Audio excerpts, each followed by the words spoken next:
Assalamualaikum warahmatullahi wabarakatuh. Ketemu saya lagi Mas Santo di Raja Kaya Farm. Terima kasih teman-teman yang udah subscribe sebelumnya. Makasih juga yang udah klik video ini. Eh, Minta maaf ya teman-teman, saya lama nggak upload video sekitar 2 minggu. Jadi kemarin tuh lagi fokus penjualan di momen Idul Adha. Jadi saya nggak sempat bikin video. Jadi baru sempat teman-teman. Jadi yang seperti teman-teman lihat di kandang saya, yang domba-domba yang udah gede udah nggak ada, udah praktis semuanya kejual. Tinggal 5 ekor. Itu juga karena nggak kepilih, nggak qualified lah ibaratnya. Terus ada beberapa ini bakalannya masih 35, sementara domba sisa buat Idul Adha kemarin ada 5 ekor. Jadi hari ini saya mau sharing pengalaman kemarin teman-teman. Mudah-mudahan teman-teman hari ini dalam keadaan sehat semuanya. Jadi teman-teman, saya itu kemarin ceritanya saya itu beli bakalan itu saya dari orang Jember. Ceritanya dari orang Jember. Beli bakalan itu 30 ekor. Setelah kirim video, terus setelah disepakati harga timbangan, terus disepakati juga penimbangannya di kandang saya, terus nanti pembayarannya di kandang. Jadi usut punya usut. Nah, setelah nyampe di sini, setelah dikirim, ternyata itu penipuan teman-teman.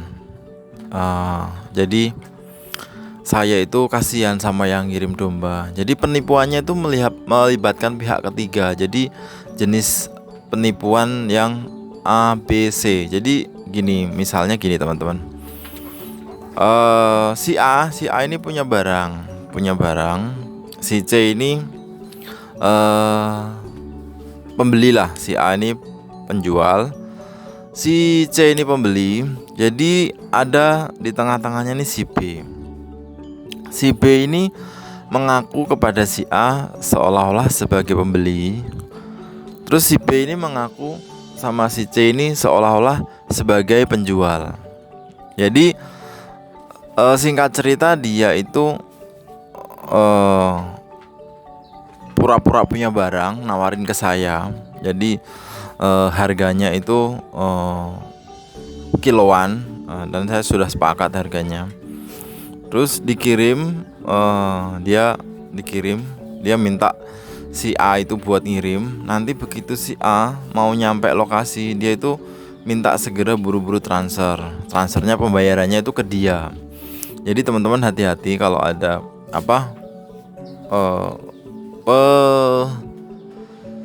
penipuan model begini gitu. Penipuan model begini tuh banyak kejadian di teman-teman forum semuanya. Jadi saya sekali lagi mengingatkan ke teman-teman, jangan sekali-kali ketipu. Jadi hati-hati teman-teman. Saya aja yang ibaratnya udah lama di domba itu masih bisa ketipu. Tapi kemarin saya itu nggak mau transfer. Memang saya pas dia buru-buru bilang dia mau Mas, nanti kalau misalnya dombanya itu udah sampai, transfer setengahnya ya. Nanti setelah penimbangan transfer ke sisanya gitu.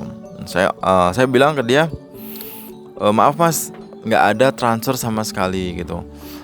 Jadi barangnya saya seleksi, saya lihat, terus nanti kalau lolos saya timbang. Begitu saya timbang, nanti saya total timbangannya berapa, nanti saya bayar gitu. Jadi nggak ada transfer sebelum penimbangan selesai gitu.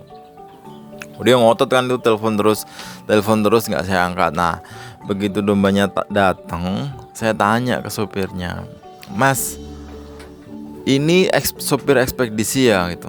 Enggak Pak, ini saya yang punya gitu. Duh, Katanya yang punya nggak ikut karena istrinya hamil, makanya nggak bisa ngikut gitu. Loh enggak pak, ini domba saya yang punya gitu. Duh, jadi nanti bayarnya ini ke siapa? Ya ke saya gitu. Oh berarti saya langsung tuh, oh berarti penipu ini yang kemarin, yang tadi gitu.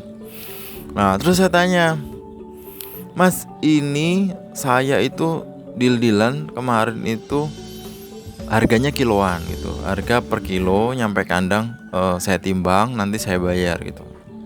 Oh enggak pak, ini harganya jogrokan gitu, saya nggak biasa timbang kilo gitu. Waduh pak, saya mohon maaf, saya nggak bisa nerima eh, jogrokan karena saya nanti jualnya juga kiloan. Jadi itu domba betina teman-teman. Kalau domba betina itu saya itu belinya kiloan, nanti jualnya juga kiloan. Nah terus saya jelasin, mas kemarin saya deal-dealan tuh sama orang ini. Teleponnya, iya pak saya juga orang ini, pembelinya nomornya ini gitu. Itu ini KTP bapak gitu. Iya ini KTP saya gitu. Tapi saya itu komunikasinya nggak sama mas, sama ini nomor telepon ini. Nah, tak telepon lah itu, tak maki-maki di situ. Tapi dia kayaknya udah pemain, jadi tetap santai aja gitu. Nah saya yang kasihan itu yang punya domba ini, yang ngirim jauh-jauh dari Jember. Dari Jember ke tempat saya itu 10 jam loh teman-teman. Itu kalau perjalanan normal 10 jam, domba di perjalanan itu capek teman-teman, capek. Nah kalau misalnya dia jualnya itu nggak harga sesuai dengan yang punya barang, itu kan kasihan. Kasihannya apa? Bapaknya yang punya domba ini saya tawarin untuk saya beli kiloan seperti yang saya deal-dealan di HP. Dianya nggak mau, dia tetap mau jogrokan dengan harga sekian. Saya juga nggak bisa. Nggak bisanya karena apa? Karena saya jualnya kiloan. Nanti intinya saya nggak mau rugi lah. Dia nggak mau rugi, saya juga nggak mau rugi. Tapi dia udah rugi duluan, rugi di ongkos, rugi di perjalanan segala macam. Tapi ya gimana ya? Saya kalau mau suruh beli jogrokan begitu dengan dombanya usianya yang segitu, harganya segitu, saya belum bisa gitu. Belum bisanya karena saya rugi teman-teman, rugi kalau jual kiloan, jual jogrokan dijual kiloan itu rugi. Karena kalau menurut saya domba betina itu real di kilo, dibeli di kilo, dijual di kilo. Jadi nanti kalau misalnya masuknya jogrokan, dikeluarinya kiloan, itu biasanya nggak ketemu teman-teman, nggak ketemu. Kalau misalnya belinya kiloan dijual jogrokan, saya rasa masih ketemu. Tapi kalau belinya jogrokan dijual kiloan, suka nggak ketemu teman-teman. Jadi intinya saya nggak mau rugi, dia juga nggak mau rugi. Akhirnya domba itu dibawa balik. Bapaknya ini berlima teman-teman. Jadi saya tuh, ya Allah kok masih ada orang kayak gini gitu loh, nipu orang yang bener-bener nyari duit di ternak. Di ternak itu untungnya tuh nggak seberapa, kalian masih tipu gitu. Gila sih. Jadi dombanya itu dibawa balik itu nyampe sini tuh kemarin jam 7 pagi. Terus dibawa balik lagi, itu ngobrol-ngobrol di sini sekitar setengah jam lah. Dibawa balik lagi ke Jember, itu nyampe rumah itu katanya jam 10 malam. Tapi dia bilang sih istirahat di jalan, soalnya dombanya kecapean. Dia mau diangon sebentar gitu. Mau diangon sebentar, baru nanti perjalanan lagi. Jadi kalau kayak gitu kan kasihan teman-teman, capek di jalan, capek ongkos segalanya. Orang suka nggak mikirin karma gitu, nggak mikirin nanti ke belakangnya gimana gitu. Saya nggak tahu, nggak habis pikir gitu. Jadi dengan kejadian kemarin itu saya mau wanti-wanti ke teman-teman, kalau misalnya mau beli domba, kalau misalnya mau jual domba, kalau mau kirim atau kalau misalnya mau beli itu hati-hati teman-teman, hati-hati banget. Maksudnya apa?